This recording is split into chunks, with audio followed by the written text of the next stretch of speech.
mở sung cũng có khả do kiểuเขาเว้นคำกดไขดังสิ่งค่ะค่ะมันไหนขึ้นเป็นพลพรเขานางเสือแสนเอาผู้สวดซับแรงหรือการธรรมะตลาเนี่ยเนาะมาว่าได้เนี่ยผู้คอตลาเขาเสือไว้ว่าผู้ข้าเขาจังต้องจ้างจ่ายแรงเขาคุณนำประเด็นในเราต่อคำมียกกี่สองกองกันเหรอตั้งใจเลยเขาว่าค่ะก็เลยมาว่าได้เป็นตอนหนึ่งในเฮ้ยค่ะเลยเนาะมันได้เป็นตอนสองไหนค่ะยกกี่เขาอย่าไปข้อมือวางมือค่ะนะยกกี่ใจเขาก็นั่งไข่กดก็เลยในค่ะออกน้องนั่งไข่กดให้ถอมอ้อในค่ะตั้งใจเลยเขาเนี่ยมันในก็เนี่ยหลากหลายหลายเป็นตีไม้ต้องเขาอันลืมเหวันคุกจะไรกูวันมันได้เลยเป็นวันแม่เฮาเสียงกรรมสุดมุนเห็นนั่นในค่ะเนาะเป็นวันที่เลยสีเลินในค่ะเกี่ยวเขาเนาะสีเลินในค่ะก่อนนั้นเนี่ยสัมโพคอตลาเขาก็ว่าตั้งใจเลยเฮาเนี่ยเลยมันได้แอบก็แมวก็สามารถเสียงกับปีในเนี่ยเลยเขาก็ได้เอาลองตั้งแม่เฮาเฮเนาะก็ซับแรงนี่เกี่ยวเขาปันแห้งกับในข่าวเนาะตั้งใจแล้วเขาเนี่ยมันเมาหากันมาได้ดีกันเนี่ยเมาหามาได้ดีอ่ะจังใจค่ะเขาก็กะจู้มันได้ดีอ่ะเนาะก็เอาบุญเก่าวกตีอาลิงเก่าว่ามันก็หาเขาไว้จริงๆเก่าในค่ะยกเกี่ยวค่ะเนาะก็อาคารมันถึงวันมันถึงในก็กูปล่อยตึกแหลมมาเขาตลาดกูก็เยอะอยู่เฮือนอยู่ก็มันโดดไอ้แล้วแก้วค่ะจังใจก็วันมันถึงเอามาเขาตลาดก็มันโดดไอ้แล้วแก้งก็อย่างก็ค่ะมันจังนี่หรือค่ะเนาะเขาก็ป่ายหลอดในค่ะเกี่ยวค่ะเนาะก้อยกาอันเขาสับแรงกับตั้งตายเนี่ยมีสีเมียวเนี่ยเนาะมีหลายเมียวค่ะเนาะอันนึงในอาซาสิ่งสีอะไรตายสองใจค่ะอันหนึ่งสามกามสิ่งสีอะไรตายอันหนึ่งสามอาซาโกสิ่งกามโกสิ่งสีอะไรตายอันหนึ่งสามอาซาโกไปสิ่งกามโกไปสิ่งทำอะไรตายเนี่ยค่ะเนาะมีหลายเมียวค่ะก็มีสีเมียวเขาเด็กตีญ่าหนึ่งเมียวใจใจตีญ่าอันเหรออะไรค่ะเนาะก็เป็นก้นเขาได้ในผู้แล้วให้อย่างไรดูว่าอาศักเสียงเก่งนั่นก็เอาค่ะเนาะยกกี่เขาเจอเขาในเขาดึงหนุ่มแล้วดึงมี60กันได้ว่าเย่าหยอกกันค่ะยกกี่ค่ะเนาะใกล้กับ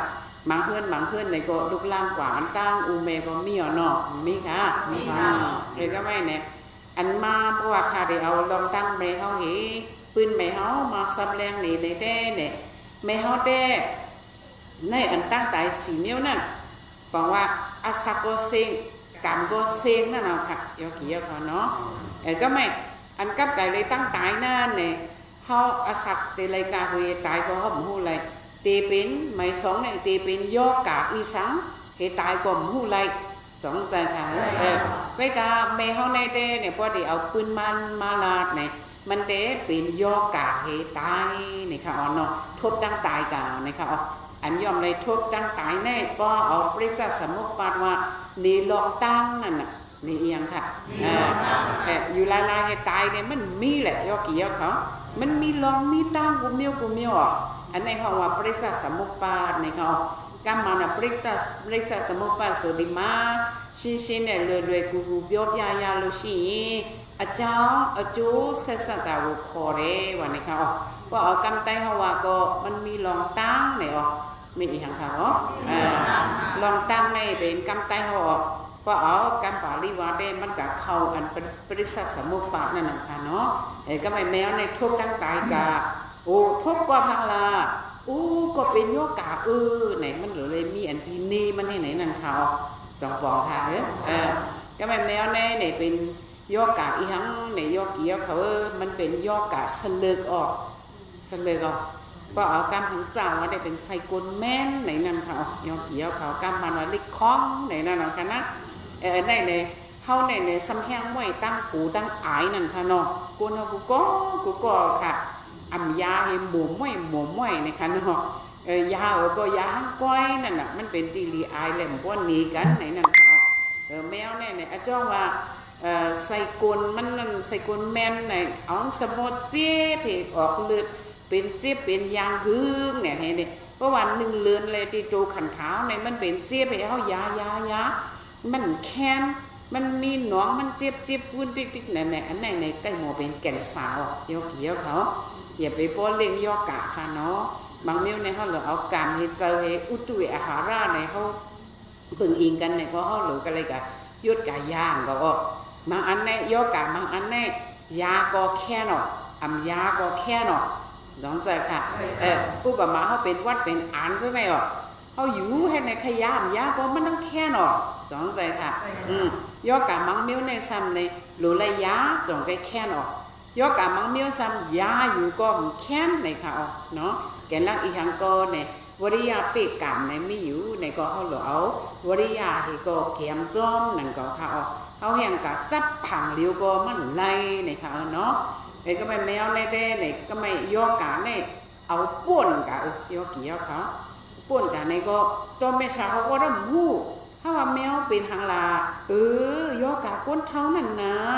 เป็นคิปวัดคิปแพทย์อะไรอาศักสำไรเกาซิไปเกาซิไป2เนี่ยก็แม่สาวเขาก็หมายถึงว่ากวนข้างในพอมันเท่าไม่เอาเนี่ยแห้งจนไหนก็ยอมลงหมดเท่ายอมลงเขาก็ว่าแมวมันเขาเป็นกวนเท่าเฮเลเนี่ยขำปีตูปีหางกาเขาก็หมายถึงเจ้านั้นแล้ว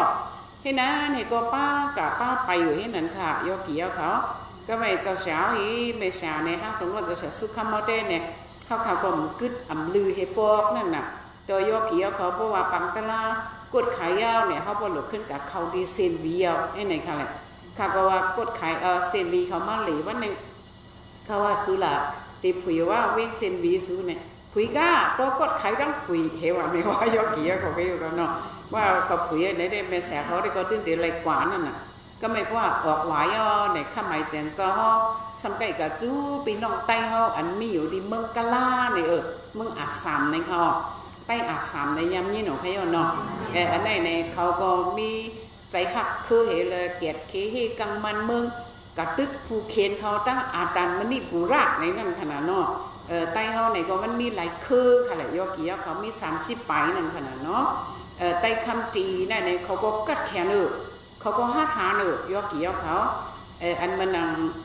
ปืนมันเขาเป็นเซตุจีมหาปันตุลานะจังยามยินมาเอาเลยสอนเด็กนั่นเนี่ยสลาเซตุจีมหาปันตุลาเนี่ยเป็นใต้ห่อเป็นใต้คำตีหลงเนี่ยค่ะใต้คำตีเนี่ยยอกี่ยอเขาเนาะใต้คำตีในได้ในเขาอยู่ตั้งไข่ตั้งจำเองที่ยาเฮ็ดจะไหนตั้งกูดาโอจะไหนก็เขามีให้ไหนค่ะยอกี่ยอเขาว่าไหนก็ไม่อันนี้ในคนหนึ่งตั้งไหมใต้คำตีเอาในได้เนี่ยเขาสำนึงผ่าตัวหนึ่งผ่าตัวอย่างแล้วเนี่ยมันใต้เขาในคือเขาเยอะเนี่ยเขาก็มีคือกูไล่คู่เขาคือเพลงแง้วก็มันมีน้ำเท่าตื่นเป็นก้นคือเยอะค่ะเลยเพราะว่ากับด้วยแผ่นดินในมีโป่งในนั่นก็เนี่ยแผ่นดินใต้เขาก็มันก็ได้ใหญ่กว้างยกกี่ยกเขาเนาะเห็นก็ไหมใต้คำตีลงเนี่ยในเขาสำนึงผ่าตัวให้ในใต้เขาก็เรียกว่าคือเยอะมาสูงมากอีกในปืนใต้เขาเลี้ยเพี้ยนดีเลี้ยสัมปะใต้เขาหนึ่งผ่าตุงเนี่ยครับไอ้มันขี้เปิดทำมาในห้างการนั่นขนาดเนาะหนึ่งผ่าออมโยมาหนึ่งสินตุงโยมาเนี่ยเพราะว่าจังเลยเนี่ยเมื่อหนังเขาเอามีดกับแป้งมาโคเจอไปน้องใต้คำจีเขาค่ะใต้คำจีเขาเนี่ยเขาตื่นหนึ่งผ่าตุงอีสานก็เป็นคู่เขากันนะเมื่อยกเกี่ยวเขาเปิดมาเอากับที่กล้วยในเลี้ยสั่งตักต่อเลยแม่สาวก็ได้ในอินเนาะเพราะว่ายกเกี่ยวเขาก็กินข้าวซอยไปเป็นต่างก้นต่างเครือข่ายยกกี่เขาก็ว่าหือก็เป็นมันคายสุกว่าฮีเข้าซอยตะป่วยส่วนนั้นเลยเข้าซอยตะป่วยไปป่าวันนี้เขาร้องจะแม่สาวได้ตื่นว่าเขาตื่นว่าเข้าซอยตะป่วยไปคำวันนี้ก็เร็วให้อย่างในเข้าซอยเนี่ยเป็นกำไตเอาเลยเห็นใจเปิ้นเอากาเลยไตเอาเนี่ยมันมีปิ่นยากูเมียวเห็นเลยเขาเนี่ยก็มาลุยเทลุยเห็นก็มาเฮ็ดทางเฮ็ดแคบไปละเนาะมาขึ้นมาซอยนั่นน่ะเขาซอยเนี่ยมันเจอละยกกี่ยกเขาซึ่งก็เป็นก้ามาเหมือนมันไต้เอาเนี่ยสำคัญใครละกำไตว่ากูห้องเพนรีไอตัวทำไอค่ะได้ก็ข่าวยินเขาซอยจะปล่อยไปข่าววันนี้ก็เร็ว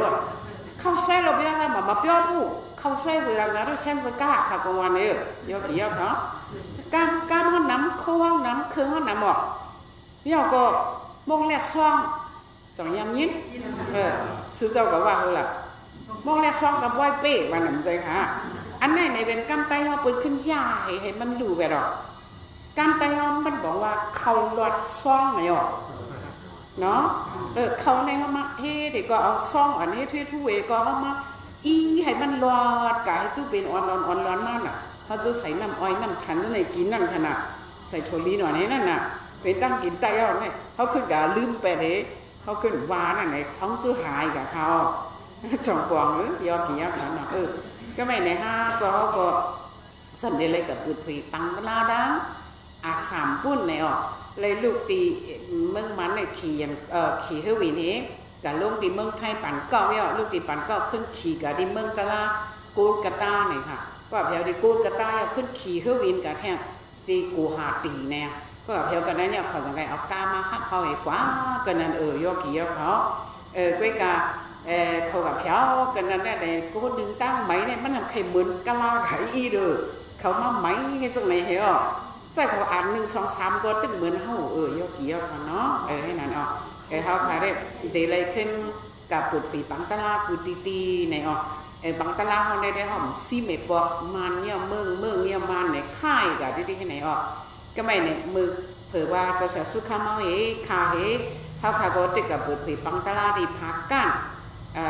แมวในมันพายในมันป้าเลือดนั่นขนาดเนาะก็ว่าป้าเลือดเนี่ยก็แห้งเลือดย่อมเนี่ยหมอยาเขามากกดด้วยทัดด้วยว่าเนี่ยอันเป็นแห้งเลือดขึกในน้ำแห้งเลือดแหลงในเนี่ยเราไล่สร้างเลือดในเขาว่าเพราะว่าเราไล่ก็สร้างเลือดเราเนี่ยก็ไม่เขาจงก็เอากับดิหมอยาพวกยาซึกนั่นเขาให้นั่นก็มากกดเทเนี่ยก็ไม่หมอยาเขาสมาขย้อนตุ้ยเนี่ยกะมันลูกไตต่อมาจำตัวในตองก็สมีหมักก่อนที่ยกกี่ยกเขาไปยกบอกมันเพกับในตองนั่นขนาดเนาะแต่ให้นั่นในก็โอ้ใส่ไงมันไข่ปลาเป็นแก่นสาวในค่ะใช่ไหมเพราะว่าแมวผู้ว่าเป็นจังนั้นเนี่ยยกกี่ยกเขาไปยกก็มันก็เดี๋ยวผู้ตูมันของทานเนาะก็ให้นั่นก็บอกมาแทงเลือดสร้างเลือดเดียวให้ก็บอกมาก็เฮือเนาะเนี่ยแม่เขาแน่เนี่ยมันเฮ็ดการตลาดเดียวค่ะยกกี่ยกเขาเนาะการคาใครลาถึงเนี่ยซึ่งว่าตั้งใจเลยเด็กเช้ามาที่เฮาได้เป็นย่อกาเนี่ยค่ะใครให้เอายิงตีแม่เฮาอิดอ่อนออดนึงในค่ะใช่ค่ะเฮาซ้ำก็แล้วในเฮามาขึ้นปังป้อยอันไหนเป็นปังป้อยอีกอย่างไหนปังป้อยพึกขวัญวิปัสสนาตลานั่นน่ะมาสอนหยังนั่นน่ะมาสอนเอียงค่ะว่าเหตุการณ์กรรมชาติมาสอนการญาณสองใจค่ะเมื่อการในคาซับเลี้ยงนี้ญาณยกกี่ยกเขาในตีเลยตุ้ยตีเลยก็ตุ้ยตีตูตุ้ยตีเจอว่าด้วยค่ะตุ้ยตีตูตุ้ยตีเจอเอาอีสังเสตุ้ยเอาญาณเสตุ้ยว่าเอาญาณเสตุ้ยเนี่ยก็ไล่ตุ้ยมันมีสีอันทอมีหลายอันก็สีอันเนาะก็ไม่เอาญาณเสตุ้ยตีตูเนี่ยกำป่าลีห้องว่ากายานุปัตนาเนาะห้องว่าอย่างไรก็ก็ไม่เอาอย่างเสด้วยดีใจในห้องว่าสิกานุปัตนาห้องว่าอย่างค่ะสัมเพศเอาอย่างเสด้วยดีเวทนาอันปอเป็นมาเนี่ยแต่แล้วได้ยกกี่ยกเขาเมื่อนั่งในเลย4 5 6 วันไหนเด้เวทนาอันปอมาเนื้อตูเนื้อคิงหมอก็ยกกี่เขาหมอด้วยมันก็จับยามาเนี่ยก็มันปอมาตีตูดีใจตั้ง2 อันเนี่ยสองใจค่ะไปยกกี่คณะในก็มาปอกตึงหาต่อยเต็มในแว่เวทนาสูบออกไว้เท้าเหมือนจ้าสองใจค่ะออกไว้เท้าทุกข้าเวทนาล็อกทุกข้าเวทนาในอันเขามากันในกันเป็นตีล็อกทุกข้าเวทนาในเขาสองใจไปยกกี่คำนั่งเลยตึกไร5 มิตรจะในแว่ค่ะในตัวเขาในวัดเตอร์เขาในทุกข้าเวทนามาตีตัวมาหามมาบางพวกเขาตึกนั่งมี10 มิตรจะไหนก็เขาจ้องจะเจ็บเจ็บค่ะบางพอมาตีตัวเนี่ยเจ็บว่าเ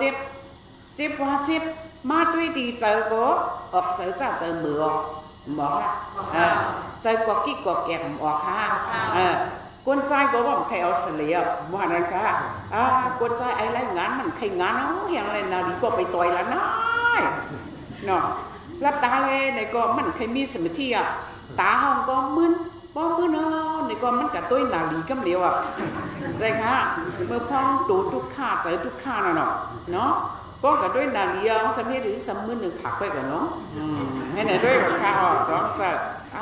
ลูกโอ้หลุดแทง15 มินิหลุดแทง20 มินิโอ้20 มินิในข้าก็ยามเป็นมาเมื่อข้าเอาหยานให้ด้วยตัวด้วยใจแหละเมื่อแถวดีเวทนานุปัตนาตีโตก็ตีโตอันเป็นพวดเตอร์ห้องอันห้องว่าตีนว่าขาว่าเจ้าไหนก็บอกทุกข้าเวทนาทุกข้าเวทนาอันข้าคามยาเพียบด้วยในเป็นกะแลในข้าสมใกล้นางคุกเขาให้ในให้แหละตีหินตีนเฮาขังตีนไม่ยอกี่ยอเขามันกับย่าเสือตีพักเลยตั้งกว้างเนี่ยมีดันเม็ดมาดกูบอกนั่นไว้เนี่ยเม็ดมาดเม็ด18ไว้มันเจ็บแสบถวยใจในพวกถวยเฮียงอีอับปกับปวงยามันเนาะอันนี้ก็ขยำไปเนาะอันนี้ในตัวหยาบบอกยอกี่เขาก็กับยอกี่เขาหนึ่งดังดีก็ได้มันพวดอันหัวยาสางค่ะเนาะทุกข้าวเวทนาเนี่ยมันเหมือนเขาล้ำนำเขาหลุดลังถึงปืนมันยอกี่ยอเขาไปก่อนเนาะไม่ใช่ก็ตัวน่ะตัวว่าตัวจะเหือในทุกข้าวเวทนาเนี่ยก็มันหมอลาดความนั่นน่ะเนาะหมอลาดมันลาต่อเสือลามันลาต่อข้าทุกข้าวเวทนาได้มันว่าอีกลูกเจี๊ยบตีตายมันว่าเนี่ย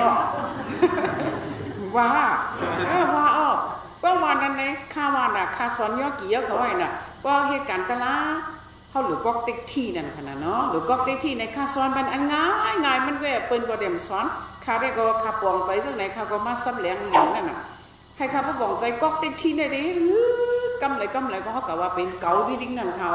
สองใจค่ะเมื่อยามทุกข้าวเวทนามาเนี่ยเกาเดตายเกากินนะ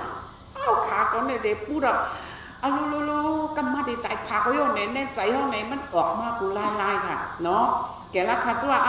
ตีก๊อกตีที่ในค่ะแต่ไม่มาวนว่าพอเขาเหตุการณ์วิปัสสนาตะละปอก็ยามสอนไว้เขาหลุมมีตั้งหันถึงมี3 มิวไว้มีตูเฮเจอเฮหยานเฮไว้ค่ะมีอีกฮะก็ไม่ตูนั่นค่ะก็หมายถึงว่ามันรัดกล้ามตัวหยานนั่นน่ะมีเขา3 ข้อไว้เลยเนาะมีอะไรก็ตูเฮเจอเฮหยานเฮก็ไม่ตูในอันห้องว่าขาจังไงอันคำยามเซเว่นน่ะอันคาวาอันที่หิมในเนี่ยลูกสมบูรณ์เหลียงวินอ่อนก็ยกกี่คิวมันไอ้ใหม่เลยเดียวนะสำคัญอย่างต่อยอดโกนเท่านั้นตะล่าหมักกอกหมักขามนั่นน่ะเจ็บถวยใจก็กระทึกมันเย็นมันหนังโคตรเหลี่ยมอ่อนจีมาเรื่อยกำไรก็เตะมัวได้มันหมามดตะล่าในลีอ้ำมันเป็นจ้อมอัดถางเท่านั้นน่ะยกเกี่ยวเขาเพลก็จ้องว่าก็เขาถางเนี่ยมันเป็นจ้อมอัดถางเขามองก็อย่าไปมองทางก็อย่าไปทางตีปีนเอาโย่ได้ก็อย่าไปใส่ล่าปอเขาไก่วาดออกลูกเข้ากระตังตะล่าน่ะลูกข้ากูกันเย็นให้ตัวข้าถามว่ามันได้ป่นกำไรกลมป่นอัวว่าไหนเป็นหยานมันหรือมีตูเหตุเจอเหตุหยานในมันหรือเป็นหยานฝึกจึงขาวเสือเนี่ยหยานสุดน่ะสั่งกับเป็นมาแล้วนั้นดักพันเลยอัวไก่วาดแล้วเขายกเกี่ยวเขาไปอยู่กันเนาะมันไปเป็นน่ะก็ได้กระถางไว้น่ะมันมาในอ่อนเนาะแกแล้ววันนี้ลูกเขาว่ามี3 อันได้ไหมป้าใครก็เต็กที่ไหนหรือที่ต่อยอดโกนนี่มันเจี๊ยบเนี่ยนะในเป็นที่ตูในเป็นบริเวณไว้ทุกข้าวเวทนานี่มันลาดมาเจ็บตีตายสองจัดมันละต่อเพลล่ะมันละต่อหยาเนอะมันละต่อเขาละต่อหยาเนาะหยาเนี่ยเตเลยฝึกจึงเขาเสือเตเลยโกดก็เตเลยฝึกจึงเขาเสือเนี่ยมันเดืออยู่มันแม่นก็น่ะสมาธิที่หยาอยู่มันแม่เนี่ยเขาไปหลุดละตัวเวทนาไม่ได้ตายว่าเมื่อใครตายก็ตายเมื่อใครอยู่ก็อยู่เขาหลุดไว้ในเรื่องในเป็นอุบิขาบารมีจองปองในเพราะว่าได้ตายในเขาสำคัญร่วมจอมมันแหละเจ้าได้ตายว่าเดี๋ยวก่ให้ในจอมเลยในเป็นอย่างพูดเราค่ะจองปอง ไม่ได้ตายว่ามันว่าเจ็ดได้ตายไม่ได้ตายว่าไม่ได้หีตายพูดควันมาได้หรือตัวเมื่อกี้น่ะใจค่ะของเขามันนาในตีโตตีใจเนี่ยเขาเคยเป็นคือเป็นเนี่ยจ้องเสียงของเขาล่ะจ้องจะมันเสียงของเขาเลยเขาขับว่าไว้ว่าอติฉันหนึ่งมองเต็มเนี่ยขนาดหนึ่งมองเต็มเนี่ยใครเป็นหรือเป็นเนี่ยตื้อหนาเมเส้นคนโหหนึ่งก็นึ่งเส้นคนโหเส้นหนึ่งก็นึ่งนั่นขนาดจ้องจะก็ไม่ในเขาบอกไว้สมาธิมันแม่นไว้สติเยอะๆอย่างนั้นก็อย่าไปกดทางก็อย่าไปทางมองอย่าไปมองแกนักกวนเหตุการณ์วิปัสสนาตนาเมื่อเขาด้วยเวทนาว่าจะไหนเขาเหตุการณ์วิปัสสนาตนาเนี่ยเขาเตเลยอยู่จอมมิสิมาปฏิปทาปานกลางออกโยกีเขาเนาะอย่าไปมึงอย่าไปมองอย่าไปทางในเขาจองบอกจ้ะแล้วก็เขาผ่าเต็มเลยเฮ็ดมีแต่ผักบักตะเล็กเขาได้ขาตัวขาใจนั่งกวาดในก็เขาเต็มเลยไว้ใจเรื่องนั้นแกรักนั่นแหละเปิ้นเขาว่าอัตตากีฬามาทานนิวยอร์กาเนี่ยอ๋อปอยอกีเขาอ่านมาขาตัวขาใจเห็นนั่งเนาะแกรักในเจ้าในได้มันป้าเห็นก็ขาตัวขาใจเนี่ยป้าว่าป้าสุกูเจี๊ยบเนี่ยสุก็ใส่กวบเป็น2-3ทาบดูรู้เห็นใจค่ะยอกเขาว่ามันก็กวบนั่งเขาเก่าอินก็ซื้อกวบเหมือกะไหนเนี่ยสุซื้อมากวบว่าสุเอามาว่าจังไหนเนี่ยสุกูตูสุเจี๊ยบเลยสุมาสื่อบันมันใจต้องใจค่ะอันไหนเนี่ยเขารอเราอัตตากีฬามาทางนิวยอร์กาเนี่ยเขารอเราค่ะรอเราก็ไม่เขาหลุดเลยการมิซิมาปฏิปทาปานกลางเนี่ยเขาหลุดลัด2พังละอันนั้นในสมัยในกามาสุขาลิกานิวยอร์กอันนั้นก็เขาหลุดเลยรอดกามาสุขาลิกานิวยอร์กในสมัยเจ้าเงินในเฮ็ดบรรจุขันฐานในศักษาดีกว่านี่เนาะเฮ็ดให้มันศักษาอ่ะอันนั้นก็กลุ่มก็เขากับเฮ็ดให้มันศักษากลุ่มไรตะละเขาขาตัวขาเจอกลุ่มไรตะละแกนักว่าอันขาตัวขาเจอนั่นแหละห่ำเขาปาจะล่างมันอ่ะเขากูมันเจ็บเลยเขามีสื่อบันกวบใส่บัน2 ถาดใจค่ะแม่สาวเขาก็มังยกกี่ยกเขาวิวว่าลูกก็สื่อกว่าอย่างมันทั้งของในตัวในถัดอันปัทวีเดซอบ่ไหวยเนี่ยมันเด่นหนีมานั่นน่ะยกกี่ยกเขาก็หนีมาบางบอกสึกะมันก็หนีบรรทัดไพ่นั่นน่ะหนีบรรทัดถังถ้าไปเดซอมันไม่นั่นน่ะแม่สาวเขาสมังเมื่อไม่เนี่ยเนาะอย่าไปให้เมื่อไม่เขามาศึกษาอินในแม่สาวเขาอีเมื่อเกี่ยงกันตะล่าเอากวบเสยขึ้นเอาสัตว์ชอบมาใส่เนื้อให้กว่าเลยเขาเมียนะจังนั้นในบอกว่าห้ามคาตูคาเจอในจ้องใจค่ะแต่แล้วยอกี่เขาได้รอดกูก็เยอะหักเนี่ยตัวเผยตัวมันขาให้ก็เนาะก็ไม่สำเร็จรอดอีหางโดยรอดกามาสุขาลิกานุยกะนะคะโดยรอดอีหางค่ะกามา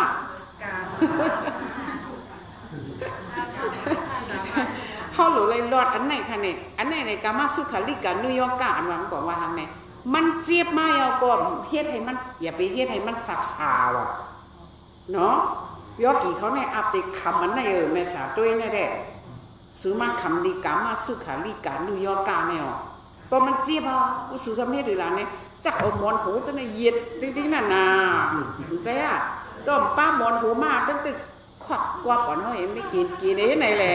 ไอ้ไหนเฮ็ดให้มันสักษาน่ะเนาะเฮ็ดให้มันแหงเฮ็ดให้มันสักษาอันไหนก็ไม่เฮ็ดว่ะถ่อมก้อมขนาดยอกี่ยอเขาเฮาพอเฮาถ่อมลีในตลาดเนี่ยมันง่ายอ่ะค่ะอันเฮาเฮ็ดมาจังได๋เนี่ยมันแปลกปึงมุมดอกแกนแล้วว่าเฮาหลุดถ่อมมันเสียบยาตลาดเขามาจอยเฮามาหลัดนี่เฮาแนวก็ไม่ยอกี่เขาทำหลุดขึ้นทัดด้วยนะใจเตี้ยก็วันนั้น2อันนี้อันว่ากามาสุขาลิกานิวยอร์กนี่ขาขำไม่กันในเฮียงก็หมักกวักหมักขามออกมาคาไม่ยุบมันอิ่มใครไอก็คาไออีที่ไหนใจไม่ถอยใจก็ไปไม่หลิ่มป้าเองเขาอีเทไม่ยุบมันไหวปุ๊บไหวปั๊บแค่เนี่ยพอคู่ว่าเป็นจังนั้นเขาหลงเมหังก้อยออกน้องใจค่ะอันไหนเนี่ยอัตติอัตโนนาท้อในค่ะก็ไม่ยอกี่ยอเขาเหตุการณ์วิปัสสนาตลาเนี่ยเพราะว่าทุกข้าวเวทนาปวดไม่เนี่ยตีตัวก็เจ็บตีใจก็ออกใจจ่าใจเหมือหมอค่ะอันนั้นเนี่ยเขาสำเอาอย่างให้ตัว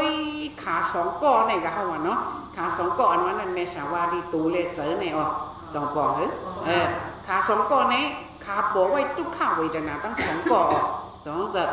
ด้วยดีตัวก็คันเจอว่าคันเจอด้วยดีใจก็ออกเจอจ้าเจอมือออกสองจะค่ะอันนี้เนี่ยขาสองก่อเนี่ยเป็นไว้เวทนาตั้งสองอันเนาะตีตัวเนี่ยมันหมอเป็นไว้มันหมอหูอันหมอหูเนี่ยเป็นเจอออกสองใจค่ะเอาลูดีตัวก็เจี๊ยบตีใจก็ออกใจจ้าใจมือเนี่ยเป็นตลาดกอกเต็กที่นั่นค่ะนะสองใจค่ะเขาสำเร็จเพลเนี่ยเป็นหยางนั่นค่ะเก๋าเนี่ยมีค่ะสองมีเป็นหยางให้ด้วยเนี่ยขาสองก้อนในปอไว้ทุกข้าวเวทนาจอมกันในก็เขาหรือเอาหยางให้หัวสองใจค่ะยาวก็ยอกอีกเขาเตะจ้านนางบ่สุเตะจ้านนางในตูสุจงเจ็บค่ะจงเจ็บค่ะคนใจมันตอบแม่สามข้อมก็เนี่ยไปว่าเป็นไปยิ่งข้อตลาดเลยทำตอบไหมอะไรเตะจ้านนางจงเจ็บหน่อเตะจ้านนางเจ็บเจอจงจ้าใจก่อนจ้าป้อนไหนอันไหนในจ้องเปียวเปียวอยู่ก้นเปียวอันนั้นก็ยุ่งพุ่มให้ไหนถ้าด้วยนาสุกมันตึงๆให้ไหนก็เลยเจ็บก่อนอัพเจ็บเปียวก่อนเปียวจ้องเจอเตะจ้านนางเนี่ยมีหางก็เปียวนั่นเรายองไปเรายองกี่เขาว่าใจอันว่าเปียวอันว่านั่นมันเป็นจังทุกข้าวเวทนาเขามันป่วนกายเขาหันเป็นรู้เลยมันเมากับจังไหนในใจในโจมเปียวจังไหนแต่หมอมีแต่จ้ามันนั่งได้เปียวได้คำมายุ่งขาได้คำมันเป็นขานั่งก่อมเปียวใจเขาเดี๋ยวจ้ามันนั่งเขาเอาลมบอกให้ในติดท้องหอมสมาธินั่นไปไหนเขามาด้วยดีตูก็ไปเจ็บเลยเอาอย่างให้ด้วยดีตูก็ไปเจ็บหลงเจ็บมาว่าด้วยดีใจก็ออกใจจ้าหลงจังใจค่ะมันจะเป็นเจอปิวขึ้นมาเลยเจอปิวขึ้นมาไอ้แนวอันนั้นเนี่ยมันบอกว่าถ้าเอาอย่างให้ด้วยตูเลยใจในคาเป็นด้วยล่ะเนี่ยคาอยู่ไว้ในเวทนาปานกลางเนี่ยนี่อยู่ไว้นั่นเหรอเวทนาปานกลางยอกี่ยอเขาเนาะก็ไม่ก็ว่าเวทนาปานกลางย่อในที่สังสัมมาเตียนหล่ะเนี่ยทุกข้าวเวทนามาเตียนนั่นน่ะก็ว่ายอกี่เขานั่งไรควายนาลีนึงหนึ่งนาลีจำได้ทั่วเนี่ยว่าเมษาเขาได้1 นาลีในทุกข้าวเวทนาตั้งไปว่ามาเขายังพึกมาตี2 นาลีนั่นเนาะเพราะว่า1 มองครึ่งในได้ลูกมันโดท้ามว่าเวทนาก็ขึ้นมาเจี๊ยบขาเนี่ยก็ได้แตกเนาะไปไหนเนี่ยก็หลักมือตาด้วยก็มี1 มองครึ่งให้ไหนยอกี่ยอเขาเคยก็ดีอ้ามเจ้าเลยตลาดเนี่ยนะเหมือนฉะนั้นนะนั่นไหนมันเพราะว่าเขานั่งถึงมายาวเนี่ยทุกข้าวเวทนาส่งได้ขึ้นมาปอสองใจนี่เนี่ยเขาว่าในตูขันขาเขาแน่เนี่ยมันอยู่ไว้ในเวทนาสามอันเนาะอยู่ไว้ในหลายอันเมื่อเดี๋ยวจ้านางเปียวก่อมเปียวทุกข้า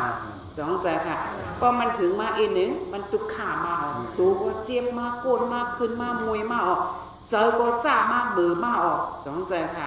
อันนี้เป็นทุกข้าเวทนาก็ไม่อันไม่ใช่ว่าเขาป่นทุกข้าเลยในตูเขาเมากับมดมันนั่งเขาการนั่งเนื้อมาคุมลงนู่นคุยลงเจ็บมันก็ย้อนน่ะใจเขาเนี่ยตัวแกสามากใจค่ะตีดูก็สักษาตีใจก็เปียวมาเองเนี่ยอันนี้เป็นห้องว่าสุขาเวทนาพอสุเหตุการณ์วิปัสสนาตลาเลยเอาหยันมาด้วยในตูเนี่ยมันตื่นเต้นมีเวทนา3 อันในเว้ยตื่นเป็นตลากูขิงกูย่างในเวทนา3 อันในเขาโลหันอีหังอะไรโลหันอนิจจาโลหันอีหังค่ะโลหันเป็นรูนั่นน่ะเนาะโลหันอีหังโลหันเป็นรูเมื่อไงกลางในแม่ชาซ้อนกันยอกี่เขาเฮ็ดด้วยจ่องไรว่าสมาธิมีมาอยู่ว่าจ่องหันหน้าเป็นลูกอิดออดกันน้ำเสร็จอิดออดกันหันหนูเนาะนั่นในยกี่เขาเดี๋ยวเจ้าหน้าให้เอาสมาธิจึงแม่ชาซ้อนปันให้มันนินดับ1 ปาตาไว้ใจด้วยใจกันในไว้ด้วยดีในไว้ด้วยดีนอกสอกไว้ด้วยดีในใจห้องบ่เหลียวในสมัยที่เอาแห้งใหญ่มากเลยเขาเอาหยันด้วยดีดูกายานุปัตนาในก็เขาจงไกหันสปอตลาลู่เหลียวเรียกลายอันจะใช้สู้เขามาไข่นี้น่ะเนาะจงจะมันพูดปอเป็นมาเขาตึกหันมันบ่ลู่เหลียวกว่าอันใหม่ขึ้นปอเป็นมายับพินพ่อนอ่อนกึดเลยคุกเตะป้องหาเฮงแบบปักไปแบบซิมไหนยานเขาตึกหนุ่มเลยเขาไปเลยหันนำในเขาจงกองถ่ายจงย่อกี่เขาใครหันกึ้นก็หันกึ้นเขาหันเป็นลูกกึ้นเขาหันเป็นลูกแน่เนี่ยเข ห้องว่าวิปัสสนาญาณเนาะห้องว่าอีหยังก็เอากุศลว่าในอันนี้เป็นวิปัสสนากุศลในอ๋ออันนี้เป็นกุศลเองค่ะวิปัสสนากุศล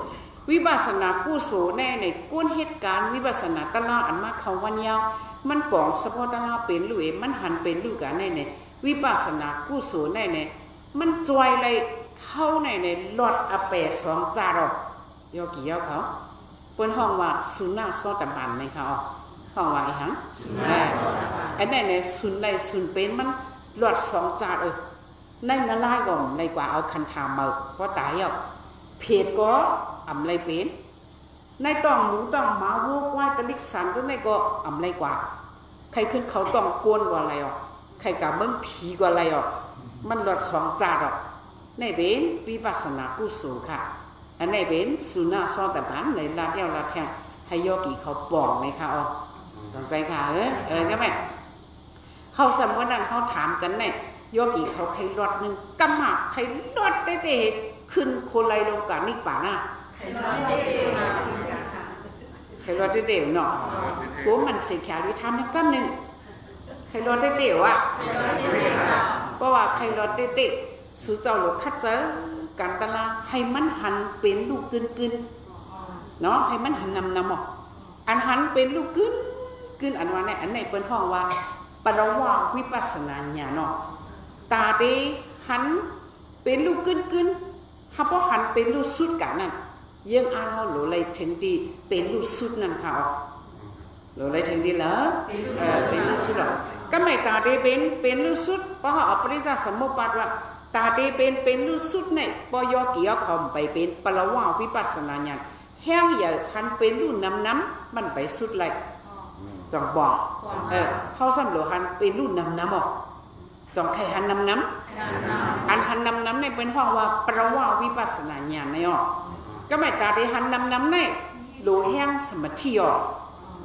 ก็ไม่มันมาให้แนวน่ะผมใจอ่ะเขาปึงเมื่อปึงเขาอีเนี่ยมีเนี่ยพิสยอมันปึงกันอยู่ลายเห็นไรมามันมีในเขาจองบอกโลมีสมาธิแห้งใหญ่ๆอ๋อเนาะโลมีอีหยังค่ะอ๋อสมาธิแห้งใหญ่แล้วแกนละวันในมาปักตะลาเนี่ยเปิ่นจากแกมาตุ้งตักยอเกี่ยวเขาอย่าไปลาต่อกันค่ะนี่ผู้เข็นอันยาก็สมาธิเนี่ยเป็นอันเท่ากับลาความเนี่ยอ๋อยอเกี่ยวเขาเนาะเป็นอันเท่ากับลาความเนี่ยก็สุกาอุ่นกันลาต่อกันในตัวเลยใจมันกึกกันนั่นน่ะมันนิ่มจอมกันนั่นเนี่ยสมาธิเขาลู่เนี่ยญาณเขาอัมพายเนี่ยอ๋อแกแล้วว่าภูมิปัญญาเขาอันเป็นเหตุกันตลาดเห็นมีตัวทุกกันนั่นแม่ชาเขาถอมยืงจ้อมบ่เฮการตลาดสมาธิเขาสมแห้งใหญ่ยอเกี่ยวเขาพี่ก็กระท้อเปิดต่างตลาดบนสมแคมมาเขาในสมกุมเบ็ดทุกข้าวเวทนาแกยอเกี่ยวเขาว่าก็กันนั่งสมจงไกเอาสมาธิขี้มูกก็โปออกน้ำตาก็โปออกตึกซึกทุกข้าวเวทนาหรือนั่นมันอยู่กับเป้ล่ะก็พังเล่มเป้ในกระเบือสมาธิเขานั่นเนาะเพราะถอมได้เรียบเพี้ยนเป้เลยเนี่ยพวกกูอันเป็นตึกเลยทุกข้าวเวทนาหันเป็นลูกกันนั่นเนี่ยเปิ้นเป็นจังเฮือนเนี่ย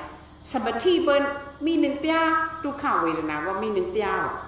ทุกข้าวเวทนามีหนึ่งจ้อยสมาธิก็หรือมีหนึ่งจ้อยวะก็ไม่เข้าจงได้ตุ้ยกันไรวะยกเกี่ยวเขาไปก็แกละมือเมชาเขาพึกตะล่างก็ล้วงกว่าเขากับอุกกันดิ้งนั่นน่ะ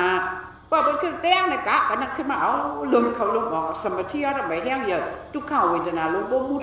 ออกที่เอาเลยจองปองแกละอัญญาเก้าสมาธิไหนเป็นอันละซบลัดความในออกสนใจค่ะย่าก็เป็นศีลเฮาเหี่ยวเพราะศีลเฮาอ่ำมันเฮากินจิบจ๊อบเจ้าไหนเนี่ยอันไหนเนี่ยทำไรสมาธิไรเนาะแต่ละเจ้าสังขารยานเขาเพราะเขานังตะลาเนี่ยเมษาเด็กเพราะเขาเมื่อนังตะลาที่เฮาเนี่ยจ้อเขาเพราะสุเจ้าเรียนนังตะลาเนี่ยสอนไว้อันดิอันเป็นเพอาปาดนั่นเลยเนี่ยเขากลางในเนี่ยพวกเขาเจ้าได้สู้ซ้อมเอาเนี่ย2 ป้า 3 ป้าเป็นซ่อนกันเนี่ยเป็นห้อนั่นเนาะเป็นกิริอาปาดนั่นเนาะเพราะกิริอาปาดเนี่ยสีเฮาเนี่ยขึ้นมานองเนี่ยแกแล้วยอกี่เขาจะในกลางคำว่าถอมตะลาเนี่ยจะเสียเขาขึ้นปันสู่หับศีลในนั่นหรอในปองว่า ศีลในก็เป็นตั้งกุ้งแกมแถมจ้อยแห้งสมาธิในค่ะอ๋อจ่องปองก็ไม่เผยนาในการวิปัสสนาตะลาเนี่ยมันเกี่ยวเลยลองจึงในจังไหนก็ไม่เผยแม่เฮาแน่เนี่ยเผยมันเป็นหู้ว่าโยกะมันก็เป็นมิ้วอันยามแล้วเนี่ยมันก็หู้ตูมันเนาะโยเกี่ยวเขามันเฮ็ดจังหือเนี่ยแมวได้เตียวเข้ายำในกะแม่โดยเฮ็ดวิปัสสนานั้นไม่ได้เฮ็ดก็วิปัสสนาตะลาไว้อย่าไปมาผีพักดูข้านนามันสั่งเอาไว้ไหนอ่ะเนาะ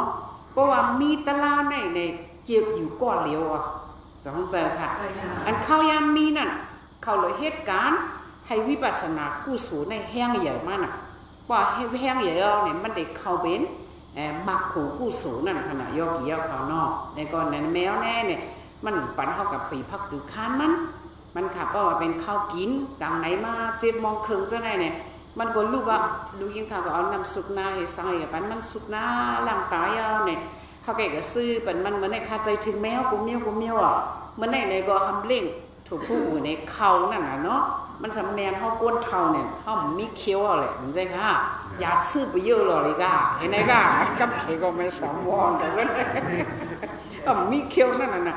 แมวก็มันก็สมัครถูกผู้อื่นในเขาอันนี้มันในภาษาเป็นวันแมวเสียงทนสีเลินมันในเป็นก็ทำเล่งถูกผู้อันมันมักนั่นน่ะใจถึงมันด่าเสียยอเกี่ยวเขาเมื่อกับห้าป่วยที่เมืองไทยเนี่ยว่าใจถึงอ่ะแมวเสียงเลยเลินก็เป็นสำคัญเขากับหับจุ่มนั่นน่ะฮัลโหลนั่นใจคำว่าบ่เป็นเลยแมวตาแมวอย่าเป็นกันตายละไหลหัน52ก็ปีน้องเป็นยุยอเขาไปแค่แมวหันนั่นขนาดน้อยยอเกี่ยวตั้งใจถึงแน่ๆมีที่แตงเนาะค่ะแม่เผอแม่มันเหมือนกันกูกอดจังใจค่ะโดยยอเกี่ยวเขาเลยมายิ้มตลาดจังไหนก่อนเนี่ยในใจยอเกี่ยวเขานั่นตั้งกับคุกจะเลยอ้วแมวเขาเลยยิ้มตลาดจังไหนกาจังเจอมันออกใจจังไหนมาค่ะเนาะก็แมวนั่นแต่เนี่ยก็บ่มีตลาดเลยใครอยู่ก่อนเลี้ยวนั่นน่ะเนาะเพราะว่ามีตลาดเนี่ยค่าตัวเนี่ยมันแปลกตึงกันจังก้นยามเข้ากันตลาดเนี่ยว่าไปยอกามาในใครเปิ้นมาเหล่ทั้งวันอ่ะใครเปิ้นมาสู่ใจทั้งวันอ่ะใครลูกล่างกับอินอ่อนทั้งวันเขาจังจะก้นอันมีตลาดนั่นน่ะเนาะก้นอันมีตลาดเนี่ยสับอย่าไปมาหิมเก่าก็หลความสมาธิเก่าก็หลตัวทุกข้าวเวทนาอันปอมาในตู้เนี่ยดีในตู้ในได้เนี่ยแมวใส่ใจว่าจังหือล่ะแม่เป็นยอกาจังไหนจ่องแมวใจตุ๊กให้หาจ่องเจอเก่าบ่มเจอนี่แมวหมอกอกติ๊กเทียนะขันธาอันว่าเนี่ยเพราะว่ามีขันธายาวเนี่ยในขันธาเนี่ยมันมี4 นิ้วเนี่ยตึงมาจอมกำเหลวแมวเนี่ยไปขึ้นฮอดราบมันข่าวว่าเนาะมีอีหยังล่ะแม่บ่มีขันธาก็ตาได้มีขันธานั่นไหลสาตีมาน่ะเห็นใจค่ะสาตีน่ะว่าสาตีไหลมายาวสลาก็จอมมาว่าเดี๋ยวจะคือเราก็มันก็เท่าจนกำเหลวเอาค่ะจ้องใจอันเท่านี่ก็คุ้มเฮาที่น่ะไผสลาเนี่ยก็ไม่เฮาทั้งวันออกจ้องใจค่ะเพราะมีขันธาก็มียอกายอ่ะมีขันธาก็มีอีหยังมียอกายอ่ะเพราะมีขันธาก็มีตั้งตายอ่ะมีอีหยังมีตั้งตายอ่ะจะซ้ำยาวขึ้นกับเอาจ่าตีอ่ะขึ้นกับเอาขันธาเบอร์จ้องใจค่ะก็มีขันธาเบอร์ก็อันเท่าก็มาจอมเอาเนาะจะลามาเอามาเพราะมาเอาเนี่ยก็ปาตียอกามเขาอ่ะก้นหลอดยอกามมีกันแล้วมียอกี่ยอเขาอ่ะจ้องใจค่ะอันคายามยินเนี่ยในศาสนาพระเป็นเจ้าฮออันว่าลดยอกาเนาะในมีชินปากุระเนี่ยนั่นก็ว่ามันเจ้าเนี่ยมียอกาวะนี่ยอกี่ยอเขาอันว่าเป็นว่าได้ฮัตโชนเนี่ยต้องเป็นว่านี่มันเจ้าเนี่ยไปอยู่ลีมันเจ้าเนี่ยแข็งนั่นน่ะเนาะยามยินนั่นแน่เขาจะได้ยอกาบ่เต็มตูเขาไว้ค่ะจ้องเจอค่ะแมวเนี่ยมันก็หมายถึงว่าพอมีขันธาก็มียอกาเนี่ยมันก็ใส่เจอหลงอันนั้นกับใครตายเนี่ยเราเนี่ยมันบอกว่าเอามันว่าอยู่เก้าก็อยู่เนี่ย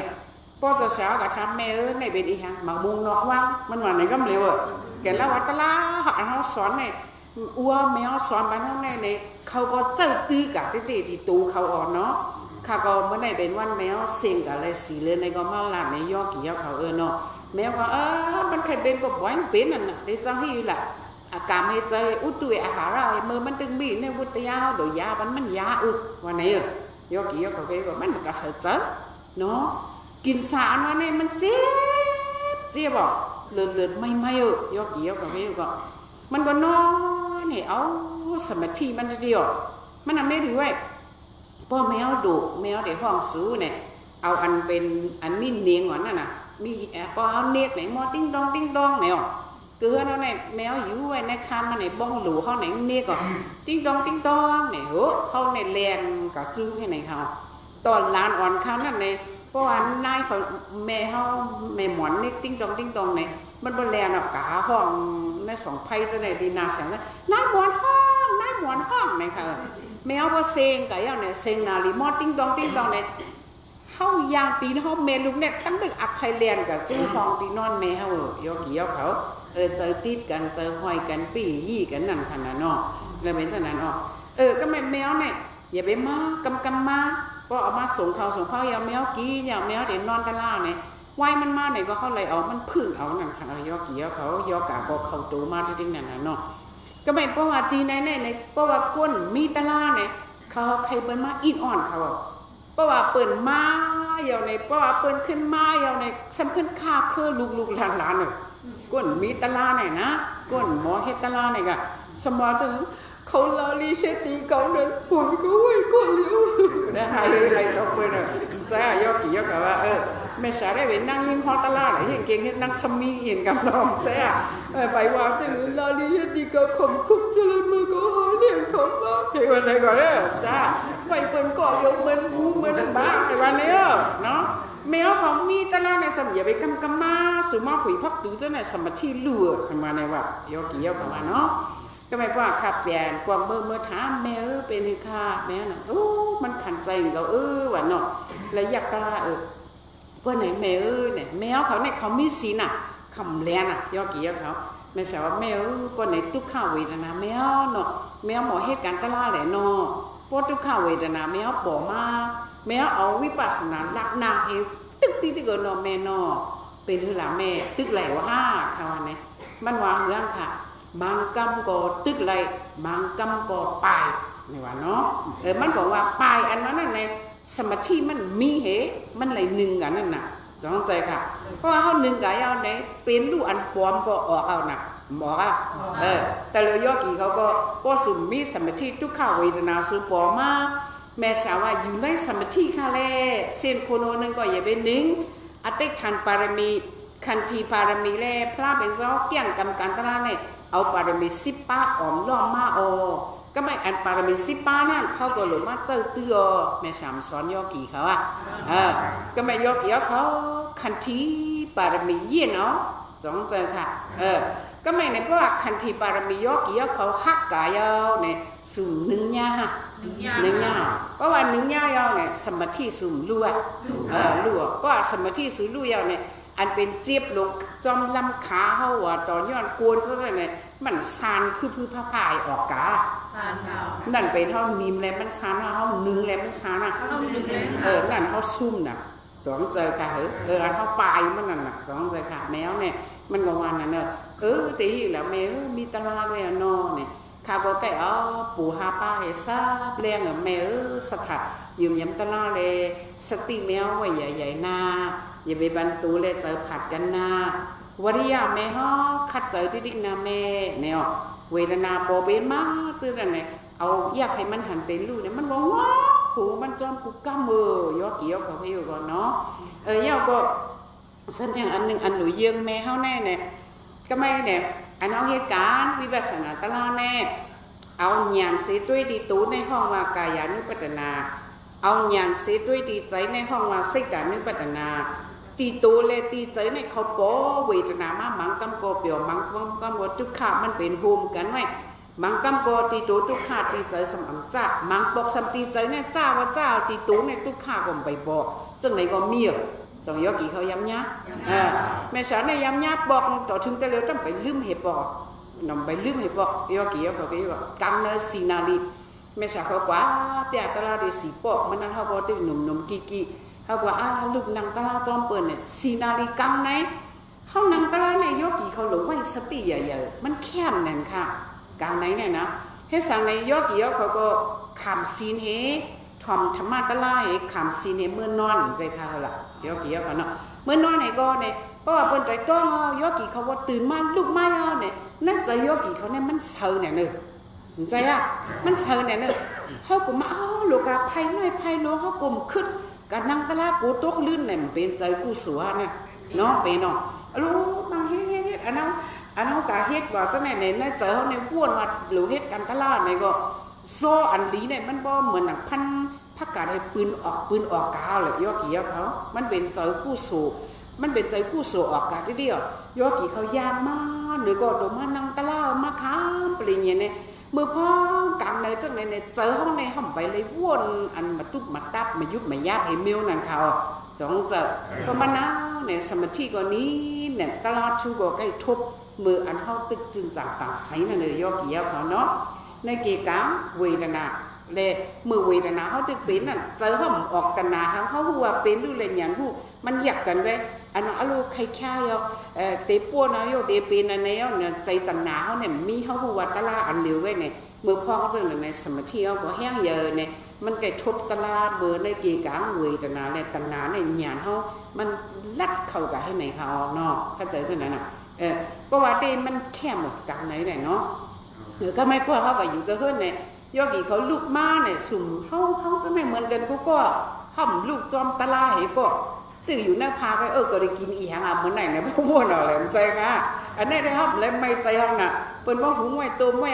เลี้ยงคันก็กินนั่นน่ะก็อยู่เกินเนี่ยก็ลูกก็ซื้อพักนักกาดว่ามันได้กินพักอีหยังอะไรมียิ่งก็วัวน่ะจ้าปอดเจ้าเฮือนเขาว่าเมื่อไหร่แต่มังเขาเหนียวถูกผู้อื่นกันเมื่อพวกแกมังเขาซอยกันเขาเสียไตไปเลยกินเลยนั่นในใจเขาในลูกมาเขาอยู่ที่เฮือนในเขาว่นอันตั้งกินตั้งยำกาจอมกิเลสเขาตัณหาเขาจองจะก็ในนี่มันแคบเนี่ยมันจึงจางต่างใส่อันไหนโยกี่ยเขาก็ไม่ในเผื่อว่านั่นในเมษากันนั่งตะเราในตู้เนี่ยเจี๊ยบให้อีตู้ข้าวเวทนาเนี่ยบอกมันอยู่ในอุบิข้าวเวทนาไว้เจอคันเนี่ยมันออกเจอจ้าเจอมือให้ถืออยู่ก็มีให้ถืออยู่ก็มีออกใจจ้าเจอมือเนื้อตาค่ะในสมองออกเลืองเขียวเลี้ยงหมดอ่ะพี่ว่ากี่ยเขาเจอจ้าเนี่ยค่ะผมยังง่ายบอกนั่นเอารถตึกเอารถเข้ารถเอาตึกมันไหนคือกาขาดังคู่ไว้ไล่สิกานึกปัตนาออกเนาะอีกอย่างค่ะก็สิกานึกปัตนาเอาหยางใส่ด้วยใจนั่นน่ะเอาหยางให้ด้วยฮะด้วยใจซึ่งว่าข้ามูใส่กันนึกปัตนาเนี่ยข้าเรียกว่าลูกตะลากับแค่อีกมันเนี่ยเขาใจจ้าใจมือน่ะเขาป้อเขาเนี่ยจองจัดตะลาอันว่านั่นมันเด่นนี้มาตีตูตีใจเนี่ยน่ะจองใจค่ะมันเนี่ยใจเนี่ยป้อไว้ทุกข้าวเวทนาแน่จองใจค่ะเขาหมอด้วยจะเลยนั่นน่ะอโลด้วยกันด้วยกันแค่ยำแค่คัดใจนั่นน่ะยอกี่ยอเขาใจนั่นเองมันว่าจังแค่ยาละออกใจจ้าใจมือบ่ได้ไหนเนี่ยก็ไม่วิริยะอันว่าเอาหลมีนั่นน่ะใจเนี่ยประมาณว่าแค่เลยเนี่ยอันคัดมันว่าคือละวิริยะอันคัดมันเพราะมันว่าแค่เลยเนี่ยสุโลคัดมันสุเดหรืออันแค่เนี่ยเขาจองจะป้องว่าแค่เลยเนี่ยเดี๋ยวอะไรว่าแค่ในคัดใจนั่นน่ะใจเนี่ยมันปวดมากว่าแค่เลยคัดมันเหม็นแค่ในเขาจองจะไอแอมแห้งเลยไอกูสมาธิลูกในยอกี่ยอเขาว่าผมใจง่าแล้วเขาหลุดเฮ้จะไงเอาลูกตึกในหนึ่งมองก็เต็มกับห้องในใจลีก็ขึ้นเตียนมาให้ไหนออกเจออันจ้ามือนั่นน่ะมันดูเลี้ยวเรียกไรก็ไม่ใจตุกข้านั่นเกียงกับใจสุขามุดออกมาให้ไหนออกคำว่าเป็นใจเก่านะเขาตัวใจนั่นขนาดต้องจะในไล่ตัวในก็เขาหลุดป้ายอกี่ยอเขาว่าเนาะอย่างละก็ไม่เนี่ยอันเขาด้วยกับตูเลเจอเนี่ยเขาดูหันอีอย่างเนี่ยเขาดูหันเป็นลูกค่ะเขาดูหันอีอย่างด้วยเจอก็ให้มันหันเป็นลูกด้วยตูก็ให้มันหันเป็นลูกก้อยกับใจในเด้เนี่ยมันเท่าเนี่ยอย่างเขาเด็ดขึ้นเลยอันในพวกหัวเหตุการณ์วิบัตินาตลาอันด้วยเจอเฮเลพ่อไผ่ไล่ใจเนี่ยหันเจ้าชาดอลงเมืองปูดก้อยค่ะมันเจ้าเด้เมื่อมันเป็นสังขารห้านก็มันสอนลีก็มันกัดแขก มันขึ้นเป็นยาฮันหนุ่มขึ้นอย่างมากก็มันเจ้าก็ขึ้นสอนดิกไรมุ่งโมเดซึ่งขึ้นเป็นสาชาพวกกูขึ้นสอนดิกเหมือนกันค่ะเนี่ยก็ดูก็แดงมันเจ้าก็เฮ็ดการตลาดนะทำปอบรังตีเมืองกุดเนี่ยมันเจ้าก็ตกเป็นยาฮันตามันเจ้าได้หยานมันพายอ่ะเขาจะได้หยานเขาปุ๊กอ่ะเนาะสุดเจ้าอาป้าว่าหยานพายพ่อป้าหยานพายเนี่ยใจว่าเขาตัวอยู่ไปกับเขาปัดกายานุปัตนาแห้งอย่างอีกหนึ่งค่ะกะสองเจอค่ะมันไรอยู่กันอ่ะไล่เลยว่ามันไรนั่นไปกับเพราะว่าเขาแล้วหยานพายเนี่ยตัวละเจอเนาะอันเขาขับมอมาหนีได้อันตัวตู้รอเจอในค่ะกันตุ๊กข้าววิจารณ์เนี่ยมันปอที่ตู้กับน้ำให้เลยเขาเอากายานุปัตนาเนี่ยหันเป็นลูกให้เป็นลูกสุดกะเนี่ยเพราะว่าหันเป็นลูกกะเนี่ยมันจะได้เข้ากันเนี่ยธรรมานุปัตนาอ๋อจงบอกค่ะเอาหลุดด้วยเป็นลูกน่ะก็ไม่อิริยาบถอันเหตุการณ์วิปัสสนากลาสมี4เมียวค่ะมีหลายเมียวจุกเหนางเหไปเหนอนเหเนาะจุกนั่งไปนอนสติก้อนไหนใจค่ะในกายานมันให้มันแข็งนั่นค่ะกันเนาะก็ไม่นะอันนั่งเหนอนเหจุกเหไปเหเนี่ยนั่น4อันเนี่ยอันเลยทบตะลาง่ายเหเปิ้นไปเนาะ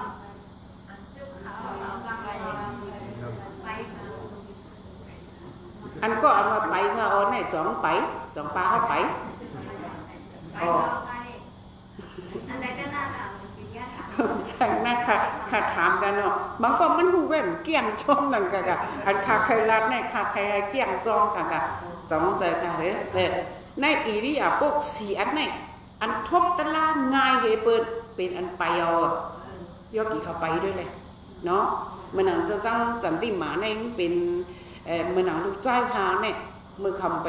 1สังการก็ค้าห้องเขากะจ้อมค่ะมันนังก้ากับจ้อมเมชาเล่มิโกในลูกใจค่ะลูกเกียบค่ะไข่ข้ามเหม็นมันเนี่ยขานังกับจ้อมค่ะก็หลวงฮอก้านั่นน่ะก็กะกะฮักก้อยค่ะเนี่ยลูยิ่งค่ะแมวเขาจะเนี่ยสัมปันกว่าเนี่ยข้าได้คำโกล้มค่ะวันนี้อ่ะไล่เลยอ่ะเขาก็กะจ้อมอ่ะเขาก็ใจเขานังก้าได้เดือนเนี่ยเพิ่งนึงบุญจ้างไอ้อ๋อสืบพวกมันจุค่ะแมวมีเลยมีเฮือนที่เนี่ยคันนึงจ้างอะไรแน่เนี่ยว่ะแมวเพหูกอกเนี่ยว่ะkiểu khác còn lia này hay mà kiểu một lia nên nâng giam ở thầm mang đây nó khá cho bên nâng cóอยู่ในสังกัดเนี่ยนั่นสังกัดเมียนไข่เลยข้าก็ว่าในขำกูเขาเลยเนาะเหมือนลูกค้านั่นน่ะมันนั่งกันตั้งเลยมันนั่งที่จ้องทำยงเลยข้าก็ว่าในข้างมันเนาะข้าว่าห้องมันเจ้ามันนางนั่นน่ะแต่เดี๋ยวนั้นจืนเนี่ยยกกี่เขาด้วยเลยเนาะนั่งใส่ปี้ๆเอ๋นั่นน่ะอันฮอตลาเสียงร้อยๆนั่นน่ะยกกี่เขาจะรีบมานั่นโอ้ไหนมันมาแมววันนี้ปั่นตะลามันอ่ะมือมันพึกตะลาเนี่ยกลางคืน12ไหนนึงไปเอาต่อถึง4 โมงจะไหนยกเกี่ยวเขามันโดดไปไกลลง10 ยามจะไหนก่อนแล้วยกเกี่ยวเขาเมื่อเดี๋ยวเจ้าได้เขาโดดกาจอมปิ้งยาอันตั้งอ่ะยุกยางตั้มเนี่ยอ่ะถ้ากับจอมปิ้งยาอ่ะเนาะนั่นไงก็ไม่เพราะว่าเขาหยางเขาหมอมาอย่างไหนเขาโดดอ่านอ่ะยุกยางตั้มน่ะก็ไม่เพราะเขาไปเขายุกเอาในผ่าที่นั่นเนี่ยเหมือนหนังตัดไหล่เขาน่ะเลยยกเกี่ยวเขาเฮ็ดด้วยเลยมันมีเป็นรูจอมผัดจอมในเขาในเลือดไม่หมอของเยอะให้ไหนออกยกเกี่ยวเขาจ้ำด้วยเลยอันเขาไปเนี่ยสมัยที่เขาก็แห้งใหญ่ออกไปหนาเขาอย่าไปก็ไปให้ก็ตัวใส่ตัวขาแบบไรนะเนาะเขาหลุดตัวบอก4 ศอกไปขาออกเนาะพึกด้วยเลยยกเกี่ยวเขาเนาะเห็นก็ไหมแทงอันนึงเนี่ยอันจุกเอาออกอันไรตะล่าไงเนี่ยบา2เนี่ยเป็นอันจุกเอาออกยกกี่ยกเขาแห้งเนี่ยว่าเขาจุกเอาแน่ในคามาทัดสังด้วยในมันเป็นอีกอย่างเนี่ยในปูหาป้าเนี่ยอันเขาดูอยู่ในอันดูตาเสอันว่ามันเลือกับมีเหตุบอกเนี่ยเป็นสติค่ะเนี่ยเป็นอีกอย่างสติอ่ะก็ไม่ว่าเขาจุกเอาอย่างเนี่ยเขาโกนล่วงมาเขาเห็นเขาโกนล่วงเนี่ยสติเอาเนี่ยจุดทิ้งไว้ที่นั่นเด็กยกกี่ยกเขาอันนี้ก็แค่มันนะอันจุกเอาเนี่ยก็กับเพราะว่าสติข้อเลยรวมก้นเท้าได้ขำปันแห้งเดี๋ยวไปจุกก็จุกก่อนเลยยิบผู้แรงจะไหนคะเนี่ยน้อยยิบผู้แรงจะไหนไรอ่ะจุกด้วยแหละยกกี่ยกเขาสมาธิเอาแห้งอย่างนี้นะบางก็ซ้ำสติเขาก็ข้อเอาเขารวมอักในก่อนดูเขาหักเขาอย่างอันจุกเอาเนี่ยเนาะเกี่ยล่างวันในเมื่อปันพลาเป็นเจ้านั่นเนี่ยมีน่ะ แม่เขาซ่อนหนาเนี่ยแม่เขาซ่อนหนาเทรีเนี่ยมียอกี่ยอเขามันเนี่ยอาลูอาซา80อ่ะจงcáiนึงนายเขาว่ากับนึงนายเขาในเท่าไม่เอาในมันลีหังให้มีอ่ะค่ะจงจะกามโกวาระหยานโกวาระเปิ้นลาตั้งนาลืมตั้งหลังเอามันมาต้องเอาค่ะเนาะก็ไม่มันสมัยเดีไหนเก่าในมาเหตุกันตั้งก็กับกันนอนกำหนึ่งก็สมว่าขดหมักขดหัวว่ะตัวเมษาเขาก็ปุ๊บปีเนาะยกกี่ยกกับอันตั้งเนี่ยขานอนเอาตะลาเมืองพึกตะลาเนี่ยกลางคำ6 นาฬิกากันนอน10 นาฬิกาควายจ่อแก่แค่อำเขาแล้วเขานอนให้อีกอาลูด้วยเวทนาอันนึงเนี่ยอันนึงมันปวดมันหันเป็นลูกอะนอนเนี่ยสุจังหวะนายอะเจ็บบอกอัดคามาเนี่ยเนี่ยก็หูเขาเนี่ยเหมือนไปเอาตุงเรียกหลงมาหุดเฉาเกียนขุดเฉพาะเกียนแก่เลยขานั้นเตรียมไว้เนี่ยจะอุกขาไตระเยอะมันน่ะขาเตรียมไว้เนาะยกก็ส่วนตีนเนี่ยเจ็บ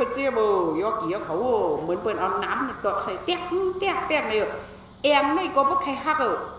กองนี่ก็เจ็บอันคอหอยหมอนหัวจับกันเนี่ยนอนตัวเหลือสูตุกข้าวตุกข้าอันไรก็มันง่ายนะไปกับพ่อเขาเนาะแล้วไปขดหมักขดโขนั่นแต่เปียวสู้ดอกใจค่ะโค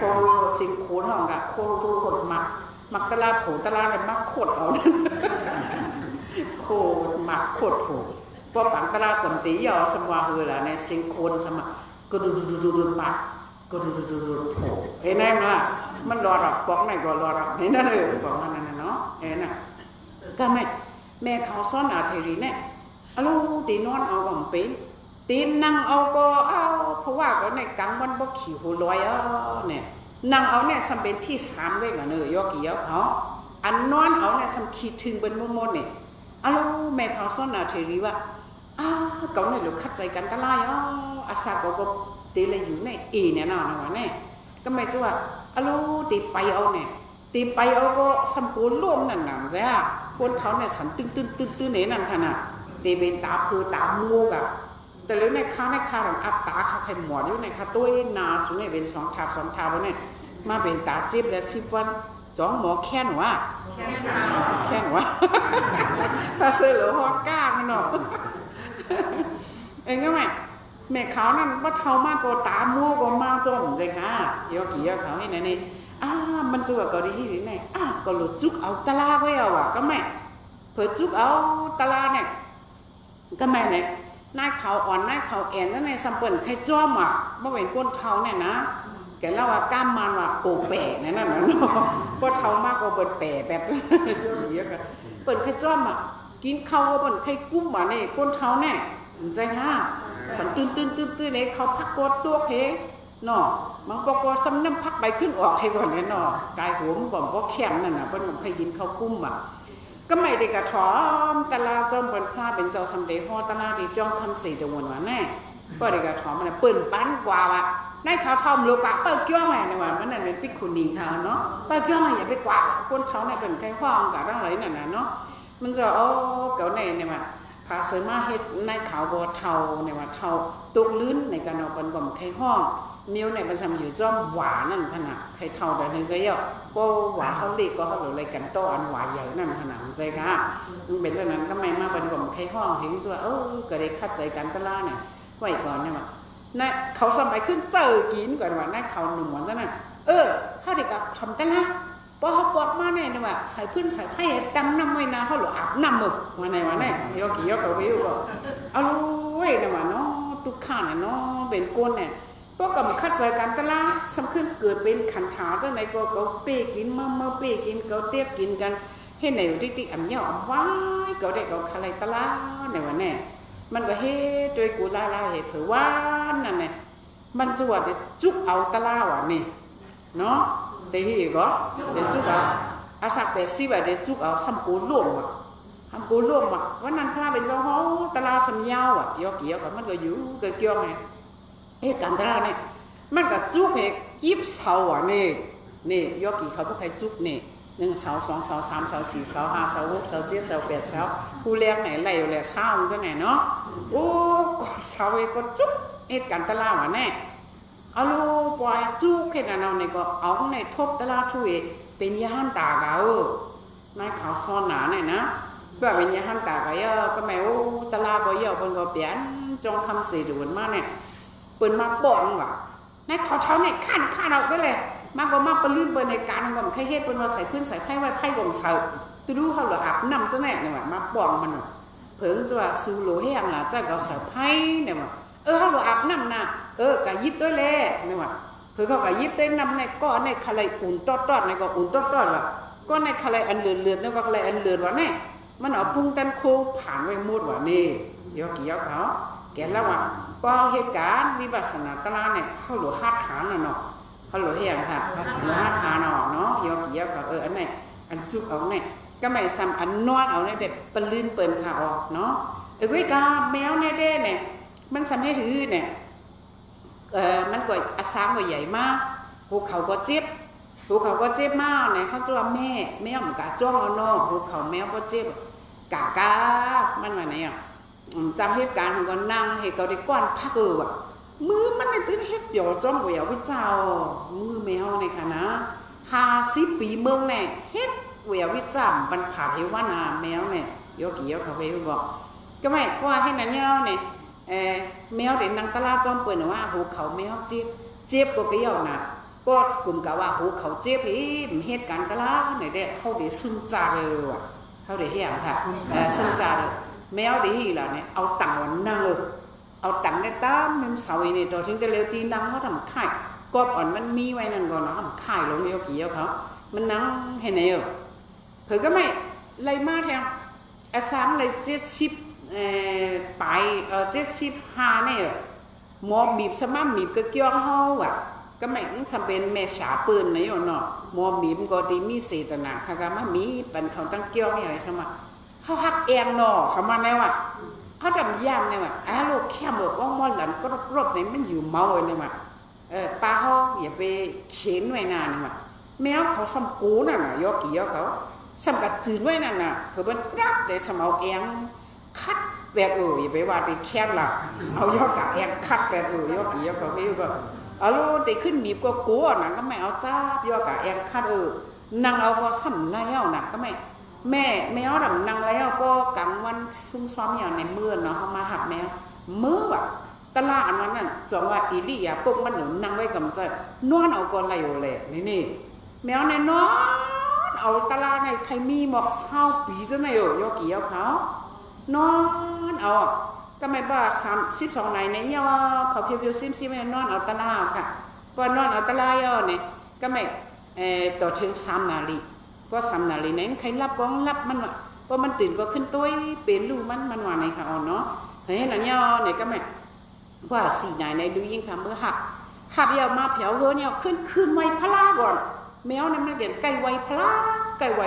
ยกกี่ยกก็ไปก่อนเนาะอันนี้เป็นตั้มแค่เหมือนแม่เขานั่นข่าวเนาะเธอก็แม่อันมันนอนเอาตาอีริยาปุ๊บอันนอนเอาในก็เนี่ยเขาหลุดเฮ็ดหรอยกกี่เขานอนเอาว่าคือว่า1 นาที2 นาทีจ้ะเนี่ย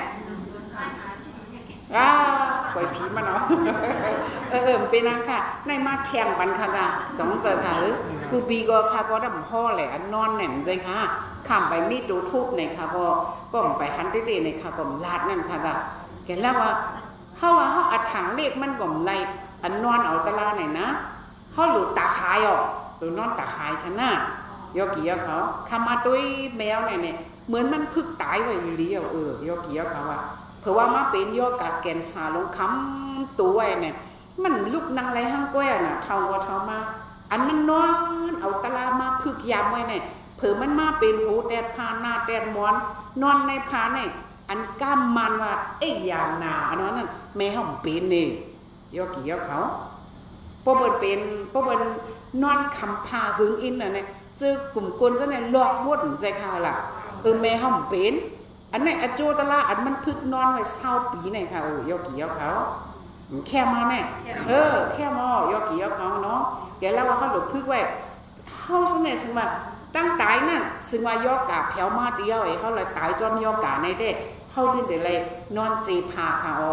จังเจอค่ะก็เขาพึกยามไว้ในห้องหลูก็หลูเสียวตลาในเป็นไตโก้ไอ้เนี่ย ให้ยืมแม่เฮาคาวันในยกเกี่ยวเขาแกแล้วว่านอนเอาตะลาในตามแม่เฮาเนี่ยมันนักหนาป้าปานทั้งในเขาแกแล้วว่าการวิปัสสนาตะลาในอิริยาบถมีสีเมียวเนี่ยเฮาหลุดพึ่งไว้เขาเนาะอันเฮาเพราะว่าเป็นย่อกะให้ตายไม่ได้ตื่นแต่เลยเนี่ยอันนอนไม่เอาในได้ข้าก็ใครมาผักถึงอิริยาบถไล่นอนให้ตุ้ยให้หันเป็นลู่ในคะเนาะให้เขาปล่อยตึกซึกตาไปต่อสู้คนตายมาแล้วนะมันในแคปตะลาค่ะตั้งใจเลยเฮาในไม้สองในย้อนคือเย็นคอตะลาที่ไหนก่อนค่ะ